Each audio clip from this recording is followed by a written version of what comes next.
Good morning.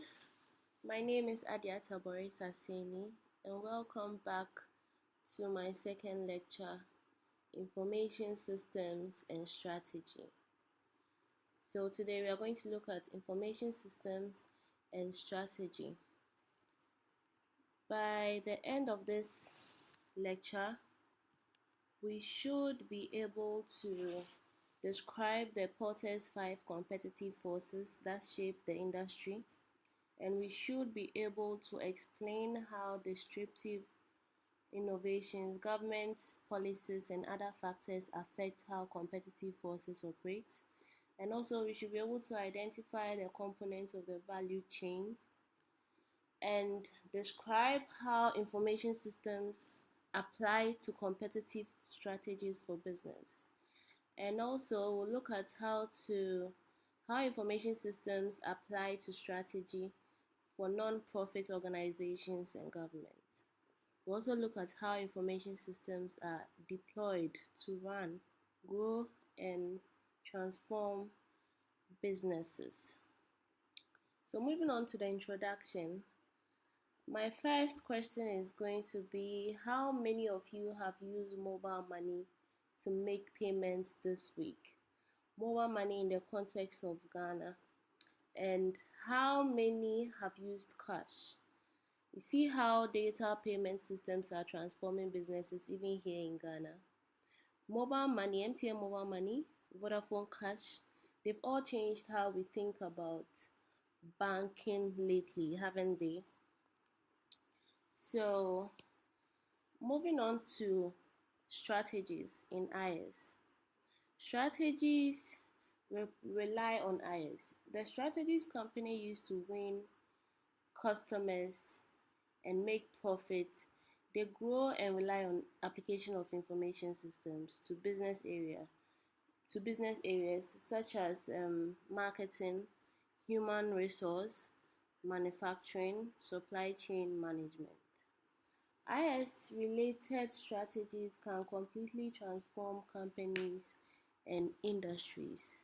So we'll examine the nature of industry competition and how companies exploit openings to gain advantage with information systems. We'll also see how non-profit organizations develop strategies involving information systems to dramatically improve their ability to achieve their missions. So moving on to the Porter's 5 forces. We have the new entrants, that's the threat of new entrants. We have the power of BIS. We have the power of suppliers, the threat of substitutes, and rivalry among existing competitors.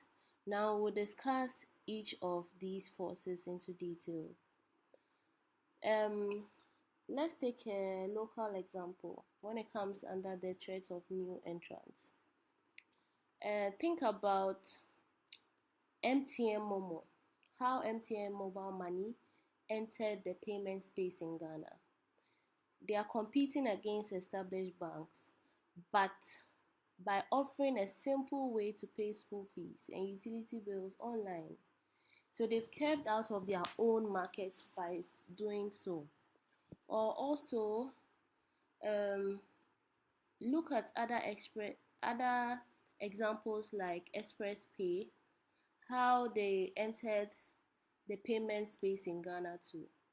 So they are also competing against banks by offering a simple way to pay fees and other examples too. So let's move on to the threat of new entrants. When we say incumbent industries, it looks at how they try to keep newcomers out in many ways. They often draw on innovative use of information systems. So incumbents have higher volumes that can mean lower cost per unit of production. A large customer base can be significant because of network effects. It's sort of refers to the increased volume of products or services that results because there are more people using it. For example, the value of Facebook. The value of Facebook is low if you can only connect a few people. But the more people who use the social networks, the more valuable it becomes to everyone.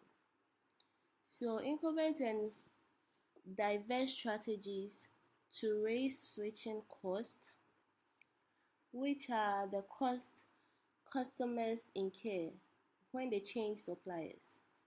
So for instance, raise switching costs by rewarding long-time customers. Frequent flyers and upgrades and free tickets when they rack up their flying miles with a single airline. We are talking about airlines here just in case. You could use that as an example, how travelers go out of their way to stick with their favorite airline and continue to grow their point balance. Um, so let's talk about something we all use when it comes to the power of BIS, online shopping. I'm sure there are so many people who use shopping sites like Jumia or Kiku when it comes to the context of Ghana. For these platforms, how did you compare your prices? These are just questions you can ask yourself so that you could relate with the power of BIS. You can physically go from a shop to shop in Tamale market, right? Now you can compare prices across multiple sellers instantly. That's BIS power through information systems. So let's talk deeply about the power of the BIS. Looking at this illustration, you know how easy it is to compare prices right now. Look at what happens in this scenario. When there are few buyers and when the products are similar and when the buyers can easily switch suppliers. Information systems have drastically shifted power to buyers. Think about price comparison websites, customer review platforms, online marketing, and other spaces. Looking at this example on the screen, we have three different cameras, which is going for we have three cameras, which is the exact same camera, but goes for three different prices, and the ratings are different. So in this case, the power relies on the buyer. So that's basically what the power of buyers is. So we move on to the power of suppliers. Now think about local farmers. Previously, they were at the mercy of middlemen for price information. Now there are platforms like Isoko, which provides market prices through SMS. So now farmers can negotiate their prices better with the use of this platform. And you can ask yourself, how many of you know farmers who use their phones to check market prices? Now there are farmers who use their phones to check prices with the help of information systems. Now, going deep into the power of suppliers, let's use an example like Apple. Let's say Apple for an example. They need specialized chips for their iPhones. When you are the only supplier who can make those chips, that's serious power. That means you are the main source for Apple's chips. So information systems can lock customers into having proprietary systems and creating high switching costs, and also help companies find alternative suppliers globally. Let's look at threats of substitutes. So here's an interesting local example again. Let's consider how Zoom classes become a substitute for in-person university lectures during COVID. During COVID, we did experience a lot of isolation, whereby classes were now online and works were now online. You could do your presentations, you do a lot of stuff online. And how can express pay becoming a substitute for standing in a long queue to pay bills? Just like now, when you go to the banks, you don't have to, you can decide to stay back at home instead of going to the bank to queue for long hours just to pay a bill, when you can equally sit in the comfort of your house and pay that equal bill by using express pay or any other payment app. So you can also think of other local examples. You can think of any other thing that relates to the threat of substitutes. So the threat of substitutes is high when alternative products are available, especially if they offer attractive savings. For example, high quality video conferencing offers an alternative to face-to-face, as we earlier on mentioned. And when it comes to the information technology, it plays a great role in many examples of substitutions, ranging from online learning models that places a face-to-face training classes to internet videos that threatens cable TV companies and all that. So threats may come from any directions, making it critical for strategies or strategists to pay attention to development on how much wider scale. For example, the newspaper industry failed to grasp how quickly subscribers could switch from the new free news available online to save both money and trees.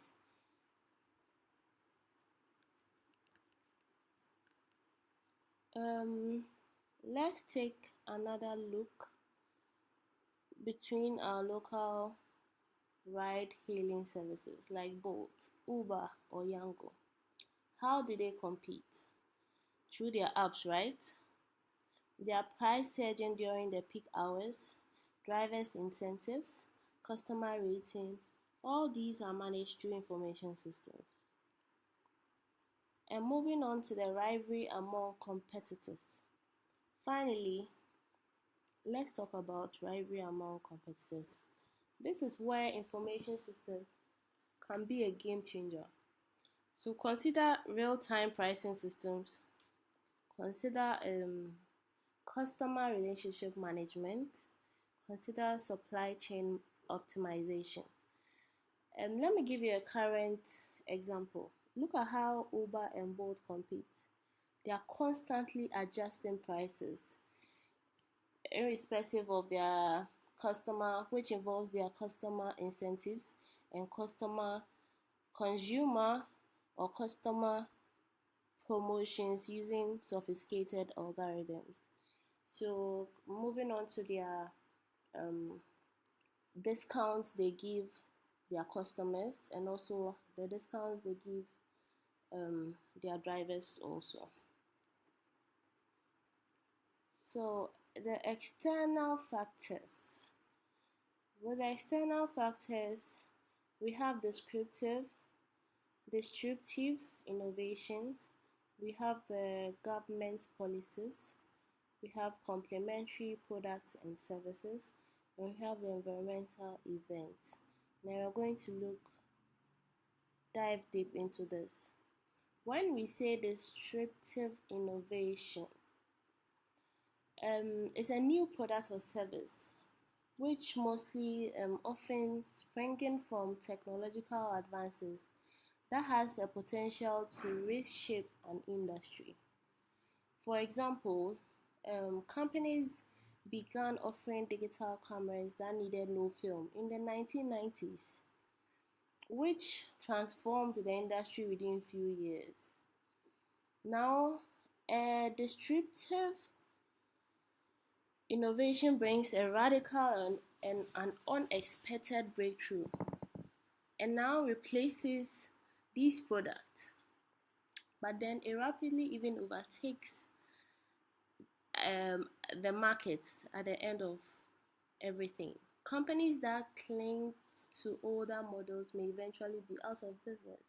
So as of now, if you still use cameras which were made in 1990s, you will and might not get the effect that a camera made of 2024 gives, which will be brighter and will be able to take pictures perfectly in this era.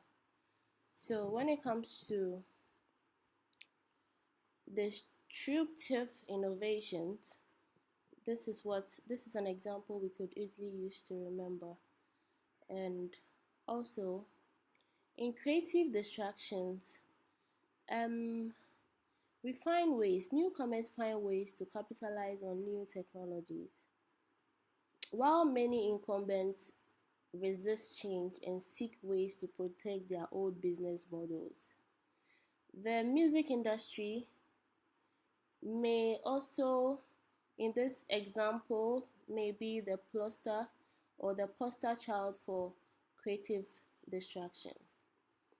When we come to the music industries, songs were made on the CDs, and other mostly albums were made on CDs, whereby you need to go purchase that CD to be able to listen to a particular album or a song.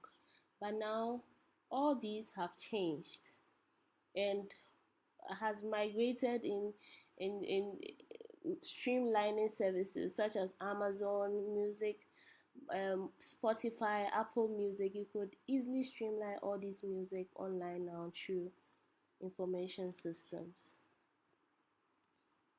So moving on to the government policies. Government policies and funding priorities can have a dramatic effect on how industries operate and evolve. For example, patents reduce their threat of new entrants, while low-cost loans and small business can increase that threat. Let's go deep. Organizations lobby for government actions to influence how the five forces operate.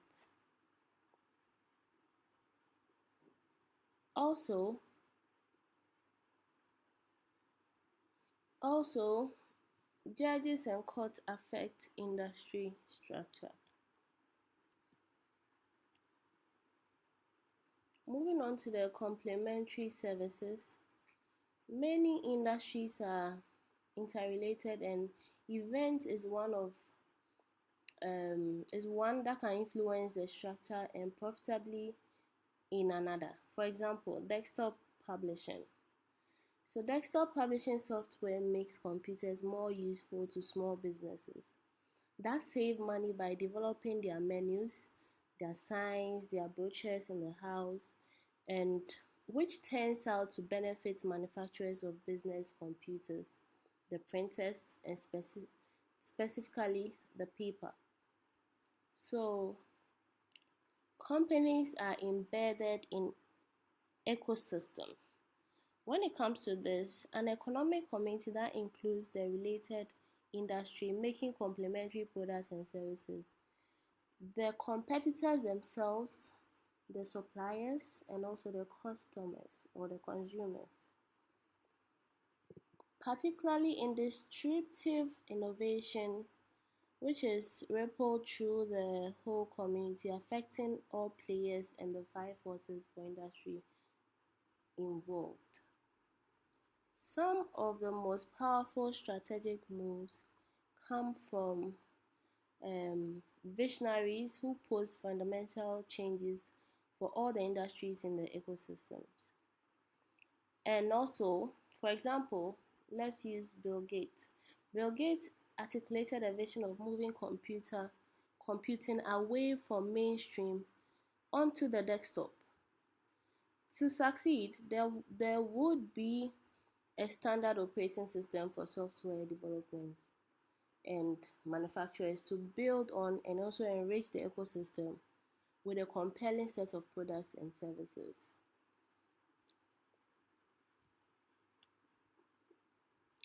Moving on to the environmental event, hurricanes, pandemics, earthquakes, strikes.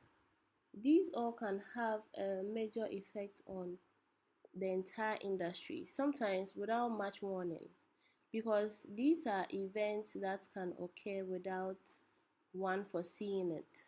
These events can cause major losses for restaurants, retailers, and other businesses. So it can cause your business to temporarily close. So, for an organization to develop a viable competitive strategy, leaders take into account the nature of the industry and how these five competitive forces play out. Also, they consider the factors affecting those forces and how they are changing. Now, let's move on to the value chain. Let's consider a local business like Melcom. How have they transformed their value chain with information systems? Their inventory management through computerized system, mobile money payment, customer service app, and what other examples you can think of when it comes to the value chain. So Michael Porter, who developed the five forces model we discussed earlier, also introduced the value chain, which is divided into two: the primary activities, the support and support activities. The value chain model describes the activities a company performs to create value, as it brings raw resources from suppliers, it transforms them in a way, and the market the product or services to buyers. So in this model, the company performs primary activities directly related to the process by which products and services are created, mostly marketed and sold. Support activities comprises of other processes including the administration and human resource. So how do these companies use all these to compete? There are three main strategies. We have the low cost leadership, we have the product differentiation, and we have the niche strategy. Low cost, let's look at the low cost leadership. Let's analyze some local business again. And let's take Kiku. Kiku offers cheaper products through direct sourcing. ShopRite using inventory management systems to reduce waste. This is just a typical example of how low cost leadership can affect your one's business. When it comes to the low cost leadership strategy, it means offering a similar product at a lower price compared to competitors. So we have different examples.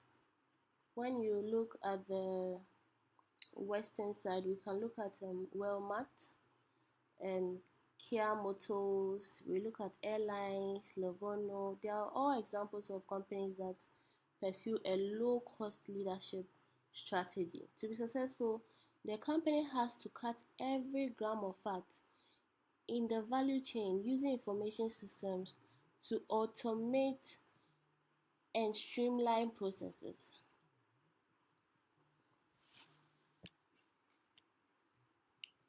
Differentiation. When we look at differentiation, it's just like having a local example like Airtel Tigo Big Time Data Bundle offering unique features, and having Access Bank digital banking services, also making it easier for you to bank with them without necessarily being there in person. And we look at the niche focus, which we have an example like a ZPay focusing specially on remittances. So ZPay is used for sending money in and out abroad, and it's specifically focusing on remittances. And we have Computer Ghana, which is Compute Ghana, which focuses on tech savvy customers. Now let's move on to differentiation and focus. Product differentiation involves adding special features or something unique for which your customers are willing to pay more. This strategy tends to reduce threat from substitute products, and it rather bring in new entrants into your product. So Apple is a clear example of strategy.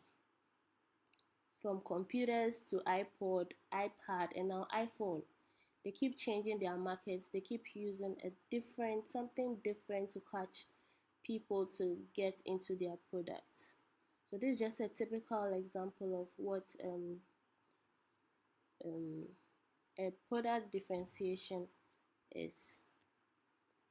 So IS in strategy, when it comes to low cost, low cost leaders must automate as much as possible, from their suppliers to their customer service support service. Um, this can be done by rethinking how these processes are done, by eliminating steps or avoiding duplication of efforts. For example, rather than asking employees to complete paper forms that are reviewed by human resource staffs and then entered into the systems that manage payroll and benefits information systems, you let these employees handle those tasks themselves.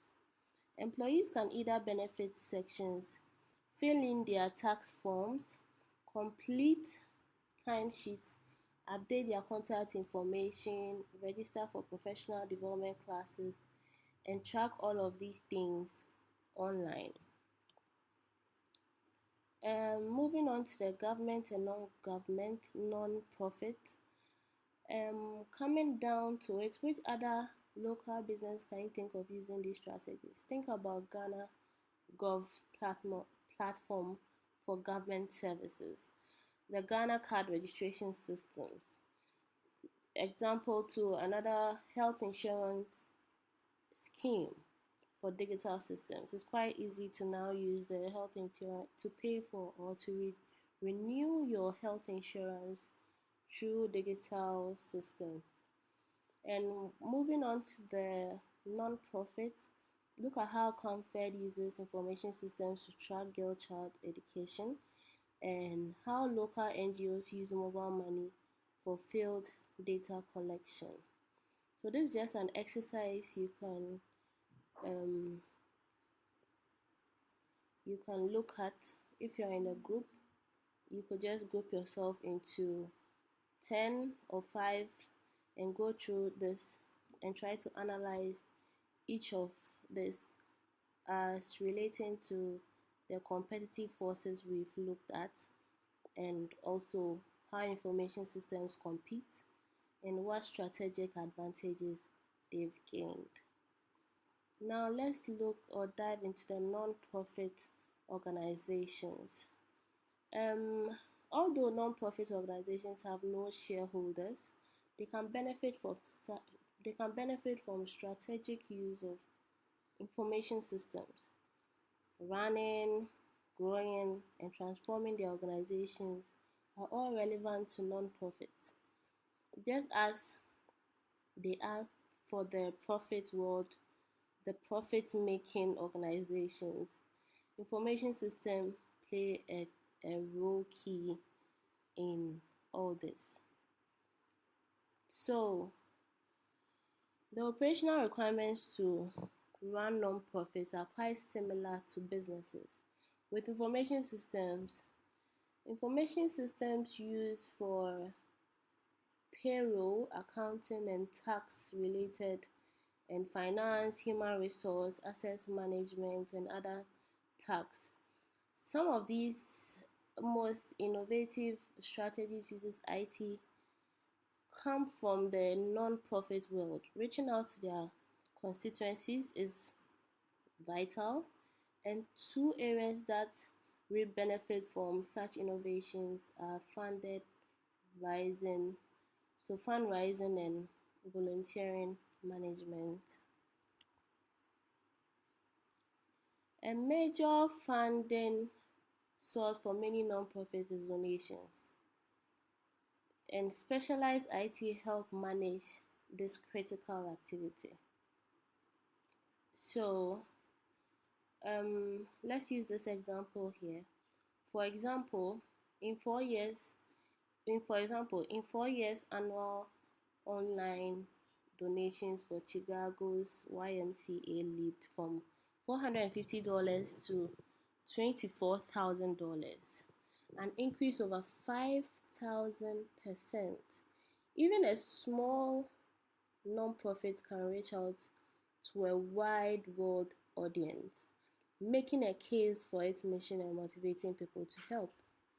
So, nonprofits leverage information systems to learn more about potential donors, their preferences, and their motivations. Um, as much as companies such as Amazon.com use or they do build relationship with customers. For instance, they reach out to younger donors by live streaming events such as video game challenges or live interviews of people involved in major disasters. During this major hurricane in Texas, staff of Best Friends Animal Society interviewed people who were rescuing pets from flooded areas.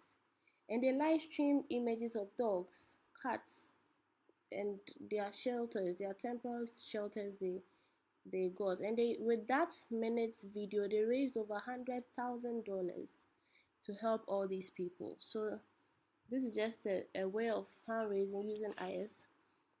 Moving on to the volunteering.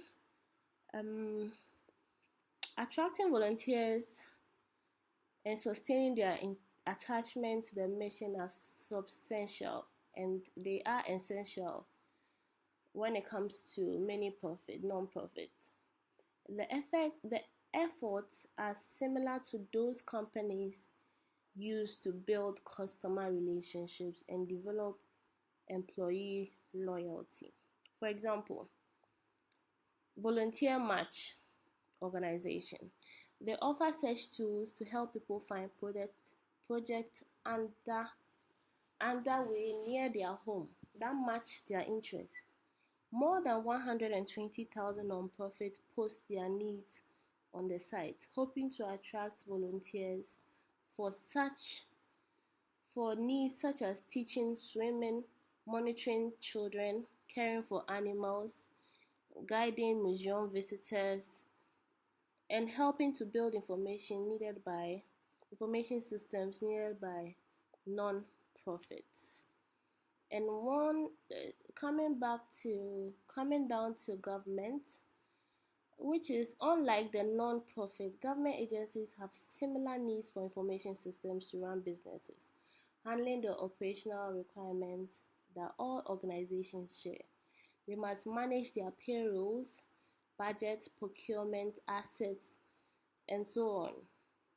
So some agencies also have some specialized requirements that depend on their responsibilities and the varied services they provide. Two areas that highlight most government strategies involve information systems that are in the development of services for citizens and through research. With the government, we look into the unclassified information or unclassified info available to the citizens via the internet, and we look at the interactive online services when it comes to the e-government. When it comes to the research part, we look at the private investors that might avoid certain projects because of the risk or distant payoff. So we look at a major question here, which says, does IT matter? The advantage depends on the type of IS. Funds to run business are commodity. Funds to grow and transform are more closely tied to the strategy and the advantage. And human elements is critical for success. So, in summary, we looked at Michael Porter's 5 forces model, or the 5 forces model that describe the the industry competitive structure. These forces help determine how profitable companies operating the industry will be, which was first one include the threat of new entrants. The second was the power of buyers. The third was the power of suppliers. And the fourth was the threat of substitute product and rivalry against competitors was the fifth one. And we also looked at some of the external factors on how the external factors affect how the five forces operate. We also looked at the value chain, which also was used to understand the options as they strive to compete in an industry. We looked at the business strategies, which includes the low cost leadership or the lower cost leadership, which also looks at the product differentiation and other market segments. And we also looked at the non-profit or government strategy, which looks at how non-profits take advantage of information systems to manage basic operations and also in volunteering management. And the government, which also looked at the fundraising initiatives when it comes to the government sector. And overall, the role of IS in all these segments. So thank you so much and for listening, and see you next time.